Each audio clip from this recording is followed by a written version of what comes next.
soal yang pertama, salah satu aspek keterampilan berpikir kreatif adalah originality. Keterampilan tersebut dapat dilihat pada A. Mencetuskan gagasan secara logis, unik dan berbeda dengan orang lain. B. Menghasilkan banyak ide, gagasan dalam berbagai kategori. C. Memecahkan masalah secara detail dan komprehensif. D. Sensitif terhadap perasaan tahap pengetahuan. E. Mencari alasan dengan mengacu pada sumber lain. Ini jawabannya adalah yang A. Kenapa A? Ini karena keterampilan berpikir kreatif, apalagi di bagian originality itu berarti kita dianjurkan untuk berpikir beda dengan orang lain. Jadi ini jawabannya adalah yang A. Logis, unik, dan berbeda dengan orang lain. Kita beralih ke soal nomor 2. Ada 5 peserta didik yang memperoleh nilai di bawah standar minimal untuk mata pelajaran yang Anda ampu. Sebagai guru, yang akan Anda lakukan adalah A. Meminta peserta didik tersebut untuk mengikuti les tambahan di luar sekolah agar nilainya meningkat. B. Memanggil orang tua peserta didik untuk lebih memotivasi anaknya agar lebih giat belajar. C. Menawarkan pada peserta didik untuk memberikan pelajaran tambahan di luar jam belajar agar nilainya meningkat. D. Meminta peserta didik lain yang di atas standar minimal untuk mengajari temannya yang memiliki nilai di bawah standar minimal. E. Meminta peserta didik dalam kelas untuk membentuk kelompok belajar agar semua siswa dapat mencapai nilai yang lebih baik. Jadi ini jawabannya C. Apabila memang kita menemukan siswa kita itu nilainya kurang baik, sebaiknya kita sebagai guru sebenarnya mengadakan remedial atau istilahnya pelajaran tambahan untuk siswa. Boleh kita menyarankan seperti option A, tapi alangkah baiknya kita yang membimbing siswa kita tersebut. Apalagi kita menyangkut pautkannya dengan teman atau siswa yang lain. Memang kadang ada siswa yang memang kalau gurunya menjelaskan memang mereka tidak terlalu paham. Tapi ada memang siswa yang apabila temannya yang menjelaskan itu biasanya mereka lebih cepat mengerti. Namun di sini terkadang kendalanya siswa yang kita mintai untuk mengajari temannya itu ada kalanya mereka tidak mau. Jadi poin utama untuk soal nomor 2 ini, sebaiknya kita yang menawarkan ke siswa tersebut untuk memberikan jam tambahan di luar jam belajar. Oke, kita beralih ke nomor 3. Untuk memperoleh penilaian hasil belajar yang baik meliputi aspek A. Kepribadian kognitif afektif, B. Kognitif kepribadian psikomotor, C. Afektif kognitif mental, D. Kognitif psikomotorik afektif, E. Psikomotor kognitif dan mina. Jadi ini jawabannya D ya, kognitif, psikomotor, dan afektif. Kalau yang nomor 3 ini saya rasa orang yang menjadi guru atau yang sering membuat RPP segala macam pasti tahu aspek yang memang harus ada pada saat kita mau memperoleh hasil belajar yang lebih baik. Sekarang kita beralih ke yang nomor 4. Kegiatan guru dalam melibatkan peserta didik mencari informasi yang luas dalam topik materi yang akan dipelajari dengan menerapkan prinsip alam, belajar dari aneka sumber, menggunakan beragam pendekatan pembelajaran, media pembelajaran, dan sumber belajar lain. Memfasilitasi terjadinya interaksi antar peserta didik serta antar peserta didik secara aktif dalam setiap kegiatan pembelajaran, dan memfasilitasi peserta didik melakukan percobaan di laboratorium, studio atau lapangan disebut kegiatan A. Elaborasi, B. Eksplorasi, C. Konfirmasi, D. Browsing, E. CTL. Ini jawabannya adalah yang B. Jadi eksplorasi. Eksplorasi itu disebut juga penjelajahan atau pencarian, adalah tindakan mencari atau melakukan penjelajahan dengan tujuan menemukan sesuatu. Dan teman-teman juga perlu ketahui bahwa eksplorasi ini biasanya terdapat di kegiatan inti di bagian RPP, dimana kan langkah-langkah untuk membuat RPP itu atau bagian langkah-langkah pembelajaran di RPP itu yang pertama ada namanya pembuka, kemudian ada kegiatan inti dan penutup. Jadi untuk eksplorasi ini biasanya ada di kegiatan inti. Kita beralih ke yang nomor 5. Standar ketuntasan minimal belajar atau SKMB ditentukan oleh faktor-faktor di bawah ini. A. Inteks siswa, B. Tingkat kesulitan, C. Sarana pendukung, D. Bakat dan minat siswa, E. Intake siswa, tingkat kesulitan dan sarana pendukung. Jadi ini jawabannya E. Dan ini lagi-lagi bagi guru atau teman-teman yang profesinya menjadi guru, memang SKBM ini atau biasa kita kenal adalah standar KKM. Jadi ini biasanya memuat 3 hal, yaitu pertama intake siswa, tingkat kesulitan, dan sarana pendukung. Jadi ini kita bisa membuat persen untuk kita sendiri. Jadi setiap intake siswa itu kira-kira bagaimana siswa kita taruhkan beberapa persen. Kemudian tingkat kesulitan di siswa kita untuk mata pelajaran tersebut juga bisa kita tentukan kira-kira berapa persen. Nanti sarana pendukungnya juga kira-kira sekolah kita mendukung enggak untuk materi yang ini dan lain-lainnya, itu juga bisa kita menentukan berapa persen. Nah, 3 aspek ini nanti kita bagi 3 dan nanti hasilnya akan menentukan berapa kira-kira KKM yang harus bisa ditempuh oleh siswa tersebut agar bisa dikatakan lulus dari materi yang diajarkan oleh gurunya.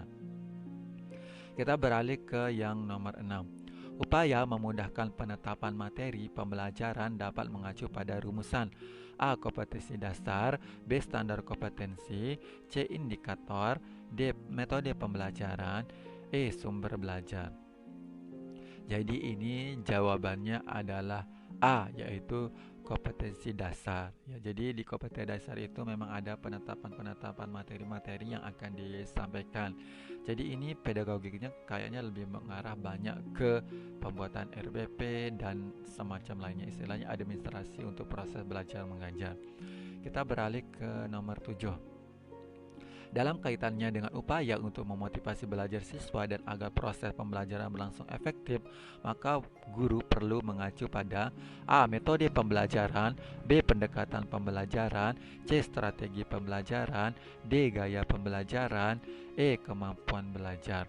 Jadi ini jawabannya adalah strategi pembelajaran, di mana strategi pembelajaran itu adalah cara-cara yang akan dipilih dan digunakan oleh seorang pengajar untuk menyampaikan materi pembelajaran yang bertujuan untuk memudahkan peserta didik menerima dan memahami materi pembelajaran yang pada akhirnya tujuan pembelajaran dapat dikuasainya dan diakhiri kegiatan belajar atau di akhir kegiatan belajar.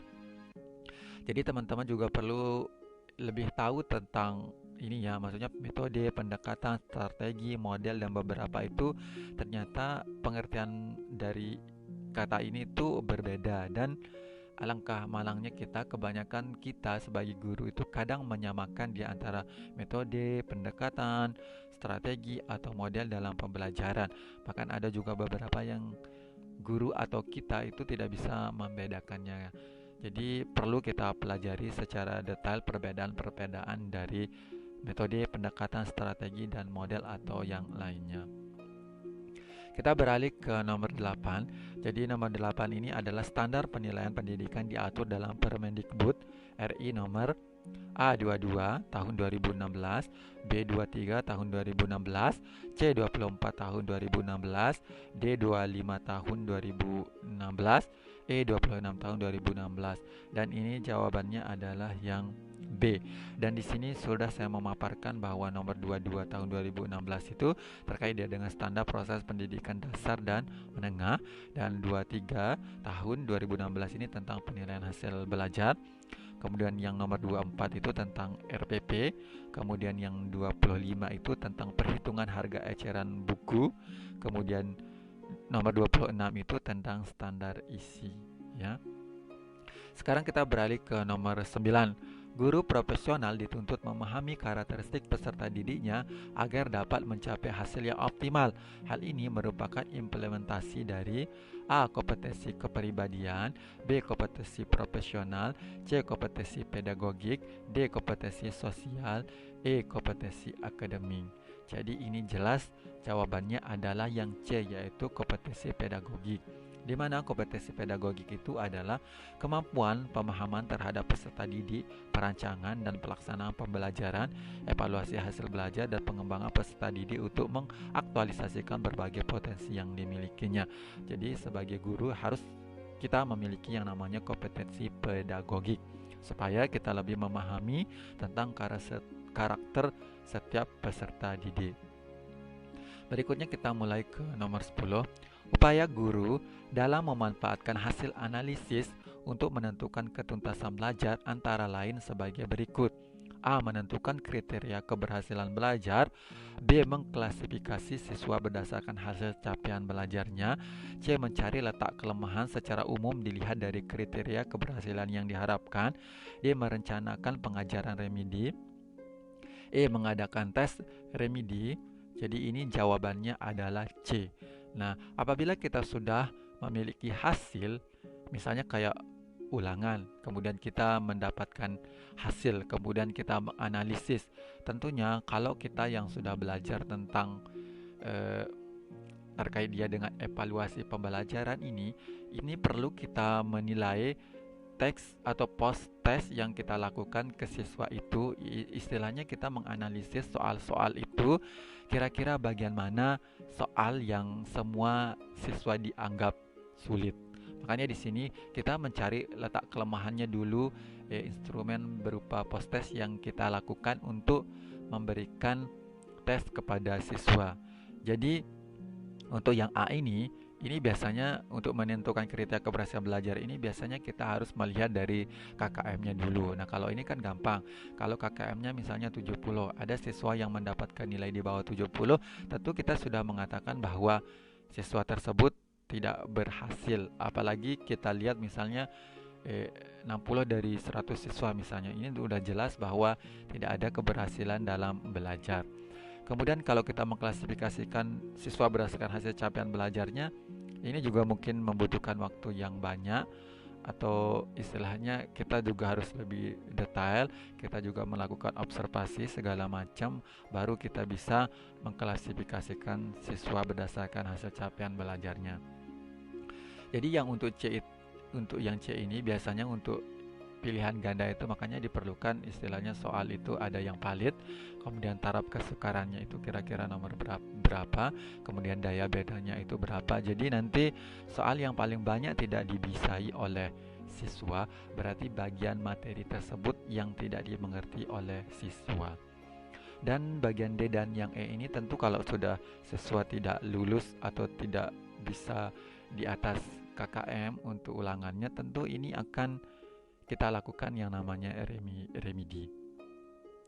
Kita beralih ke nomor 11. Untuk menghindari penilaian yang subjektif dan untuk memudahkan guru dalam menilai prestasi yang dicapai peserta didik, maka dalam penilaian ranah psikomotor, guru menggunakan A. Soal pilihan ganda, B. Soal jawaban singkat, C. Soal uraian objektif, D. Pedoman penskoran, E adalah tes perform. Jadi ini jawabannya adalah yang E. Kita harus memperhatikan penilaiannya itu ranah psikomotor. Jadi psikomotor itu biasanya kan identik dengan pergerakan tubuh seorang siswa, jelinya untuk menggunakan benda-benda segala macam. Makanya ini jawabannya adalah yang E, yaitu merupakan bentuk tes yang menuntut jawaban siswa dalam bentuk perilaku, tindakan atau perbuatan, unjuk kerja atau keterampilan melakukan tugas-tugas tertentu. Kita beralih ke nomor 12. Pada setiap akhir kegiatan pembelajaran, guru bersama peserta didik melakukan kegiatan refleksi. Hal ini dilaksanakan untuk A. Mengukur ketuntasan peserta didik, B. Mengukur aktivitas proses pembelajaran, C. Mengukur hal-hal yang belum dipahami peserta didik, D. Menentukan langkah-langkah pertemuan berikutnya, E. Mengetahui materi yang belum terbahas dalam proses pembelajaran. Jadi ini jawabannya adalah yang C, yaitu apabila kita melakukan yang namanya refleksi pembelajaran, berarti tujuannya itu adalah satu komponen kegiatan yang dilaksanakan setelah proses pembelajaran dengan tujuan untuk menilai dan mengamati apa yang telah terjadi selama pembelajaran berlangsung. Jadi ini kita melakukan refleksi itu supaya kita tahu kira-kira materi apa yang belum dipahami oleh siswa. Kita beralih ke nomor 13. Manakah di antara pernyataan berikut yang tidak sesuai dengan model konstruktivis dalam mengajar? A. Menyiapkan benda-benda yang untuk dimanfaatkan siswa belajar, B. Mengajarkan siswa untuk saling berinteraksi, C. Membiasakan siswa berpikir dengan cara mereka sendiri, D. Memberi tugas siswa untuk menghafal konsep tertentu, E. Menjelaskan suatu konsep secara detail. Jadi ini jawabannya adalah yang D.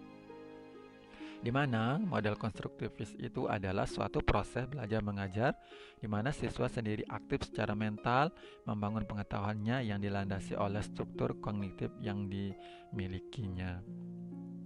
Oke, kita beralih ke nomor 14.